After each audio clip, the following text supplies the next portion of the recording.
Olá, alunos! Sejam todos bem-vindos à nossa nova aula e hoje falaremos sobre os meristemas, que são de dois tipos, os meristemas apicais e os meristemas laterais. Aula passada, nós estudamos as células vegetais, suas particularidades, e aí as células constituem os tecidos maduros. Porém, esses tecidos maduros, eles são provenientes de outros tecidos imaturos e que vão passando por diferenciações, até chegar, então, na maturidade. Então, olha só, aqui no primeiro slide, né? Então, os meristemas apicais e os laterais. A palavra, o que é meristema? Qual que é a função de meristema? A palavra meristema deriva de uma outra palavra chamada meristo, que significa dividir. Então, essas células se dividirão para originar outros tecidos. No caso de... Então, essa é a função, né? Originar outros tecidos e corroborar com o crescimento da planta. Por falar em crescimento, as plantas elas têm dois tipos de crescimentos.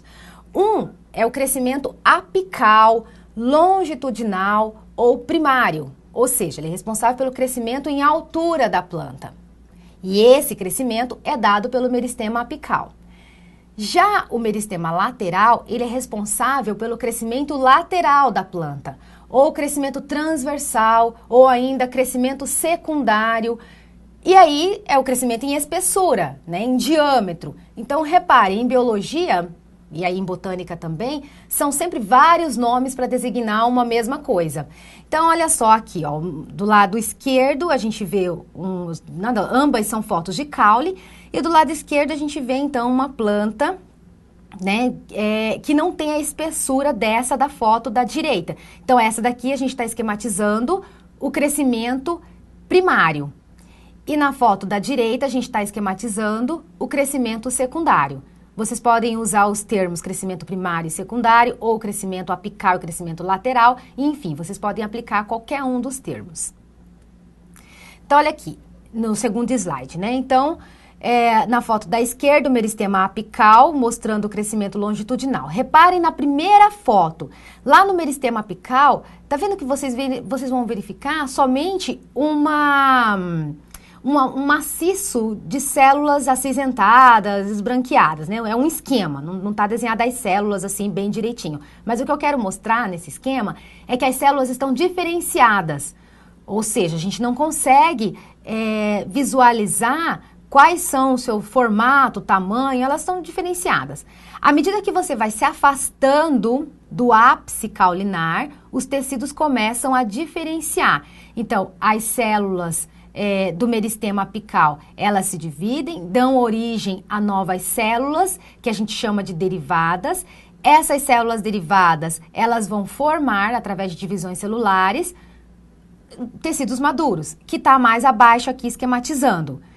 Esses círculos aqui, ó, nessa foto, é porque está mostrando que as células nesse ponto já se diferenciaram. Então, aqui externamente, um tecido chamado protoderme, que é um tecido meristemático proveniente do meristema apical. Esses tecidos, né, protoderme, aí o meristema fundamental aqui no meio e o procâmbio, eles são tecidos formados por células derivadas. Derivada do quê? Derivada das células iniciais. Quem são as células iniciais? São as células meristemáticas primordiais, as primeiras. Aí mais aqui embaixo, então, a gente já visualiza outras cores. Cada cor dessa está representando um novo tecido. Ao longo da nossa disciplina, a gente vai estudar cada um desses tecidos. E aí, hoje a gente vai falar, então, das características celulares desses tecidos aqui, da protoderme, do meristema fundamental e do procâmbio. Cada tecido desse recebe um nome diferente porque ocupam locais diferentes e também originarão tecidos diferentes com funções diferentes dentro do corpo do vegetal. A protoderme, ela originará o tecido epidérmico e também os seus apêndices. Epidérmico porque epi está na superfície. O meristema fundamental, ele dará origem a uns tecidos chamados parênquima, colênquima e esclerênquima, que poderão ocupar o córtex ou a medula. E aqui embaixo já estão, então, as células diferenciadas, né? tá escrito aqui a unidade vascular, né? E aí significa que o procâmbio, então, já originou os tecidos dessa unidade vascular. Essa unidade vascular, ela é formada por xilema internamente e por floema, né, externamente. Então, quem deu origem a esses tecidos é o procâmbio.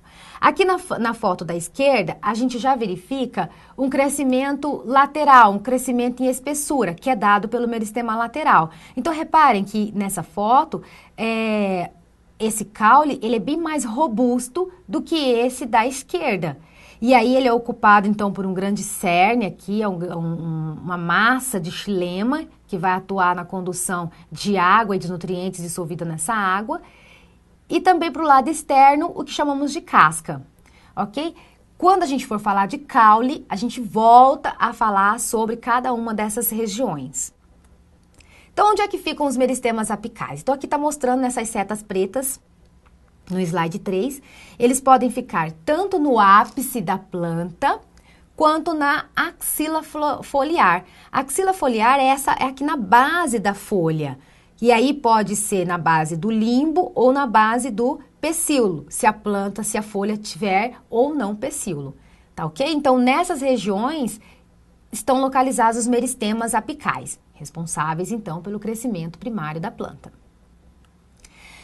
Esses meristemas, então aqui nessa foto, no slide 4, do lado direito a gente tem uma planta jovem, que chamamos de plântula, e do lado esquerdo uma semente, no caso do feijão. Esses meristemas, eles são originados lá na sementinha, lá no embrião eles já são formados.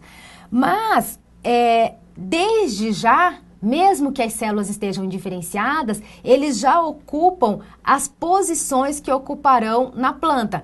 Uma mais na região proximal, outra na região mais distal. Uma que originará a raiz, outra que originará o caule. Por isso a gente fala que o embrião, ele é bipolar. Então, olha só, tem num extremo o ápice caulinar e no outro extremo o ápice radicular. E desde cedo eles já são distintos, lá na sementinha ainda. Então, aqui, dando um zoom, né, naquela foto, no slide 5, os meristemas apicais, eles aparecem, então, nos dois polos. Então, reparem aqui, ó, raiz em uma extremidade e o epicótilo, que dará origem ao caule na outra extremidade. Sobre ele, o primeiro par de folhas. Tá bom? Aqui na foto da direita, olha só, o embrião já emergindo crescendo em duas direções, né? Em direção à terra, em direção ao solo e em direção também à parte aérea que se dará no caule. Os tecidos meristemáticos, então, embrionários, né? Então, tá aqui de novo o embriãozinho crescendo, né, na base da planta, e aí é um esquema, então já tá mostrando a plântula também. Então, nós temos as células iniciais. Essas células iniciais, elas se dividirão e aquela célula que se divide, uma permanece como inicial, a outra se diferencia em célula derivada.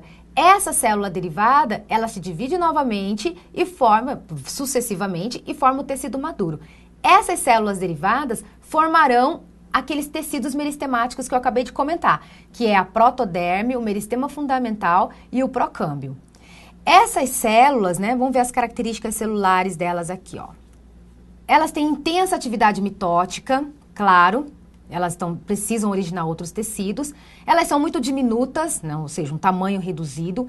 Tem uma parede celular delgada, porque ela não vai investir energia produzindo uma parede espessa se ela está em divisão. Então, a parede dela é delgada. Elas são pouco diferenciadas ou são indiferenciadas. O núcleo é evidente. Lembra a aula passada, quando eu falei sobre célula, eu mostrei exatamente essa foto aqui, ó, que é um corte de cebola. Então, tá mostrando aqui algumas fotos, algumas células em divisão celular. Então, a gente vê em metáfase, a gente vê célula em anáfase. Essas células, elas apresentam um citoplasma denso e, assim, não tem ainda cloroplasto. Elas têm aqueles plastídeos que são precursores, que são chamados de proplastídeos. E os vacúolos numerosos e densos, né? São vários vacúolos. À medida que as células vão se diferenciando, que o tecido vai amadurecendo, esses vacúolos se juntam e formam vacúolos maiores. Então, essas são as características evidentes que podemos encontrar nas células meristemáticas. Então, ok. Aquele slide aqui de novo. Então, olha só. À medida que... Então, você tem lá no ápice, você tem as células, um conjunto de células compactas indiferenciadas. E aí, à medida que vai, então, se distanciando do ápice, essas células vão se diferenciando. Então, o meristema apical, uma massa de células indiferenciadas, abaixando, tem-se a protoderme, que vai originar a epiderme, que é o tecido de revestimento, e também os seus anexos epidérmicos. O que significa anexo epidérmico? Tricomas, pelos absorventes, no caso se for uma raiz, pode originar estômato, enfim, originar todos os anexos epidérmicos. Aí o meristema fundamental, que vai dar origem ao parênquima, colênquima e esclerênquima, ou seja, tecidos de preenchimento e tecidos ditos de sustentação. São funções diferentes. Que local esses tecidos ocupam? O centro do órgão, vamos pensar num órgão cilíndrico, a gente chama de medula, e córtex, que fica entre a protoderme e os tecidos condutores. Essa regiãozinha a gente chama de córtex. Então, e aí o procâmbio originará, então, os tecidos condutores. O procâmbio, ele originará para o lado externo do órgão um tecido chamado de floema e para o lado interno um tecido chamado de xilema. E aí, entre a epiderme e essas unidades vasculares, se tem o córtex, que é formado em geral de parênquima e colênquima, pode ter presença de esclerênquima também, e quem dá origem a esses tecidos é o meristema fundamental. Mais abaixo, se afastando mais ainda do ápice caulinar, nós temos os tecidos todos diferenciados. Externamente já tem a epiderme, oriunda da protoderme, já tem o córtex e a medula diferenciados, originados do meristema fundamental. E aqui o que está esse retângulo em destaque é a unidade vascular. Essa linha, essa faixa em amarela é o procâmbio, então, que originou os tecidos xilema e floema primários. É bom ressaltar xilema e floema primários, porque posteriormente dará origem ao xilema e floema secundário, que é um outro assunto, ok? Então, são essas as derivadas, são esses os tecidos provenientes das células derivadas.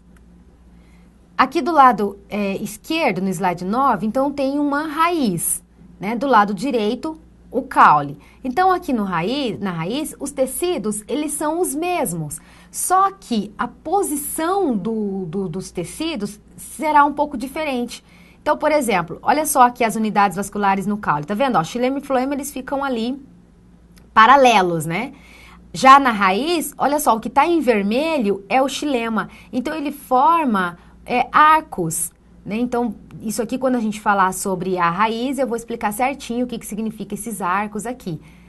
E aí, o que está em amarelo é o floema. Então, quer dizer, no caule eu falei em xilema, floema, procâmbio e tal. Na raiz tem os mesmos tecidos, só que eles estão em posições diferentes. E quando a gente for estudar isoladamente a raiz e isoladamente o caule, a gente vai explorar cada um desses assuntos. Olha um apêndice epidérmico aqui, né, mostrando na raiz, são os pelos radiculares, que no caule a gente não tem, nós temos os tricomas, né, e que desempenham até certo ponto funções semelhantes, mas os pelos radiculares estão bastante associados com a absorção e os tricomas estão associados a uma série de outras funções, né? Por exemplo, a proteção.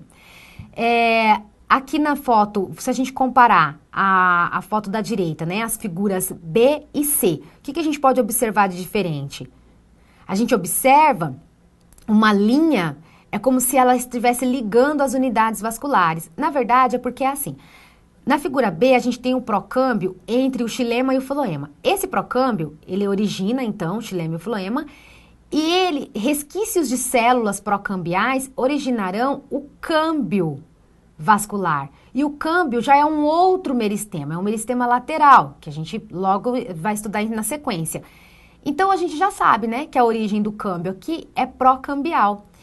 E essa linha que está interconectando, na verdade, é um esquema demonstrando o câmbio interfascicular, ou seja, é o câmbio que está entre as unidades vasculares.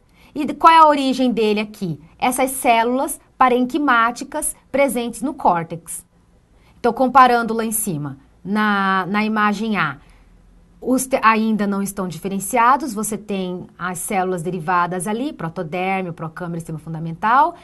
Embaixo, na figura B, você já tem os tecidos primários formados.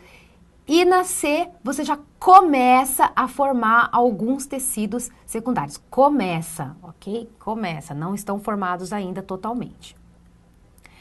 Então, tá aqui os meristemas apicais, né? Localizados, então, nas extremidades, ok? E aí, no caso da raiz, apontando aqui na foto da esquerda, a setinha, que ali estão as células meristemáticas, né, diferente do caule, como eu acabei de mostrar, que estão no ápice caulinar e também na axila das folhas. Na raiz, por isso, é usualmente chamado de meristema subapical, porque a apical mesmo, nós temos uma proteção que é a coifa. A coifa, à medida que ela vai se desgastando por conta do atrito com o solo, essas células aqui próximas a ela do meristema subapical vão substituindo. Então, o que vai ser a função aqui da coifa? Direcionar o crescimento da raiz, né, em direção ao solo e proteger. Então, ela tem uma camada mucilaginosa aqui que protege o meristema subapical de todas as adversidades que pode encontrar ali no solo. Pedras, micro-organismos, enfim, todo o atrito. Aqui no meristema apical do caule, a seta maior aqui em cima está apontando já primórdios foliares, que tiveram origem, então, das células primordiais do ápice caulinar. Então, reparem a diferença do meristema subapical da raiz, né, e do caule. A gente olhando no microscópio, em lâminas, a gente consegue observar e descobrir qual órgão que se trata, se é uma raiz ou se é um caule. No meristema caulinar, no meristema apical do caule, nós dividimos em duas regiões.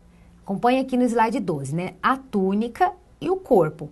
A túnica, ela sofre um tipo de divisão que a gente chama de anticlinal. O que significa anticlinal? Então, ó, reparem aqui na minha mão. Por exemplo, aqui tem uma célula. Essa célula se divide nesse sentido, assim, né? Uma ao lado da outra. Então, isso aqui a gente chama de divisão anticlinal. Então, ela é responsável por esse tipo de crescimento aqui na planta. No caso, outro tecido aqui, que é o corpo, ele se diferencia não só anticlinalmente, como periclinalmente. O que é isso? Paralelo. Então, aqui tem uma célula, ao invés de se dividir assim, ela se divide nesse sentido aqui. Então, anticlinal e periclinal. Onde que se localiza a túnica? Ela é formada, então, pela primeira camada de células aqui, e abaixo dessa primeira camada, até 5 camadas, no máximo. Depois, o resto é corpo, ok? Então, a túnica ela é responsável por aumentar a superfície do órgão, né? E ele é formado por uma ou mais camadas. Essa mais camadas, lê-se até 5.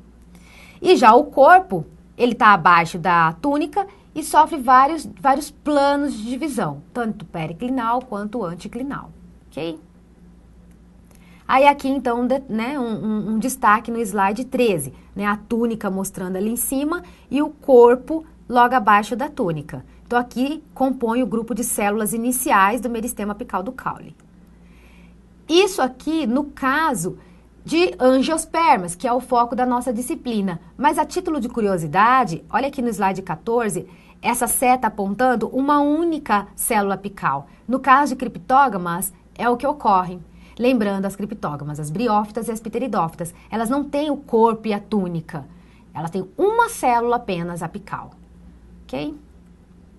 A diferenciação, então, do ápice caulinar. Olha só, quando começa as divisões sucessivas para dar origem a um caule, a gente não consegue distinguir o nó e o entrenó, porque é formada tantas folhas que elas ficam muito emaranhadas, muito próximas umas das outras. À medida que você vai se distanciando do ápice, aí você consegue enxergar umas unidades que chamamos de fitômero, que é formado pelo nó e pelo entrenó. Então, a junção do nó, do entrenó aqui e da geminha, da gema axilar, a gente chama de fitômero.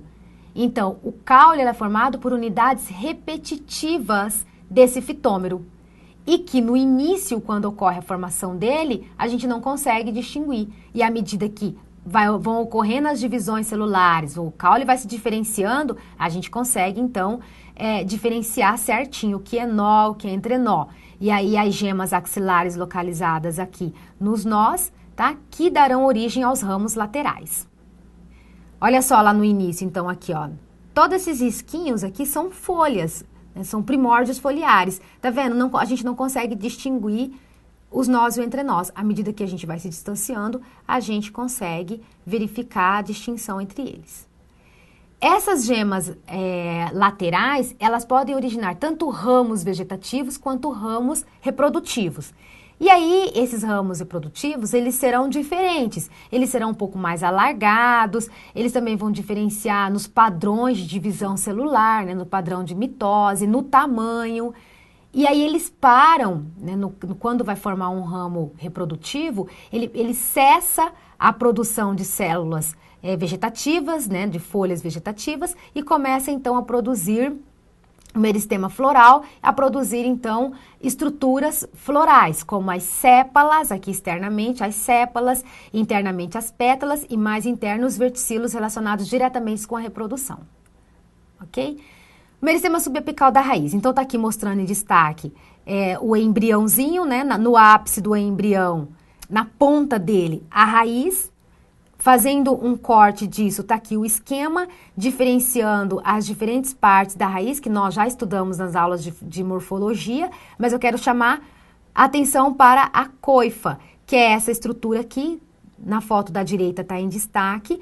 Como eu disse para vocês, elas serão originadas das células meristemáticas subapicais. Vocês encontrarão os dois termos, subapical e apical da raiz. O mais aplicado hoje é subapical, porque apical mesmo está a coifa. Reparem aqui a disposição dos tecidos meristemáticos está um pouco diferente. Tem a protoderme, que dará origem à epiderme, que é essa parte mais externa. Abaixo da protoderme, aí você tem a região cortical, formada então pelos tecidos fundamentais. Eles vieram do meristema fundamental. No centro tem o procâmbio, e esse procâmbio dará origem ao xilema e ao floema. Nesse caso, primário, porque estamos falando do crescimento primário ainda. Então, ó, fazendo um resumo aqui. Então, o desenvolvimento, né? Então, a gente tem a radícula do embrião, que formará a raiz primária. Essa raiz primária dá origem às raízes laterais, e cada uma dessas raízes tem as suas partes, as suas regiões. A coifa, a zona de alongamento e a zona pilífera. Acima da zona pilífera tem a região, então, que se dá o crescimento das raízes laterais. Essas raízes laterais, elas saem de um tecido interno. Por isso a gente fala que a raiz é de origem endógena. Esse tecido interno é chamado de periciclo, que a gente também, quando for falar só sobre raiz, eu volto nesse assunto para caracterizar o periciclo. Já o caule, como as gemas elas estão ali fora, né, superficialmente, a gente fala que o caule tem origem exógena, diferente da raiz, que as raízes laterais, elas se originam internamente. Então, tá aqui no esquema, olha só, a raiz lateral saindo ali, como uma protuberância. A gente pode distinguir dois padrões diferentes de meristemas subapicais da raiz, aqui exemplificados no slide 20, tá? Então, olha só, na foto da esquerda, a gente verifica a coifa na ponta, e depois um maciço de células, né? Olha na foto da direita, vocês olham a coifa e a gente consegue delimitar algumas camadas de células distintas umas das outras. É porque é o seguinte, no caso aqui, ó, o promeristema, né, a protoderme, ela é oriunda da camada mais externa, o meristema fundamental da camada ali central e a mais interna dará origem ao procâmbio. Esse é um padrão. Já na foto da esquerda, como você não tem essa distinção, significa que tanto o procâmbio, protoderme e o meristema fundamental são todos oriundos de um mesmo maciço de células. A coifa, entre a coifa e esse maciço de células, ou entre essas camadas de células aqui distintas, não importa, tem um centro celular que ou não se divide ou sofre menos divisões, e ele é chamado de centro quiescente da raiz. Ok? Centro quiescente. Aqui a gente vai fazer uma pequena pausa e logo no próximo vídeo a gente estuda então os meristemas laterais.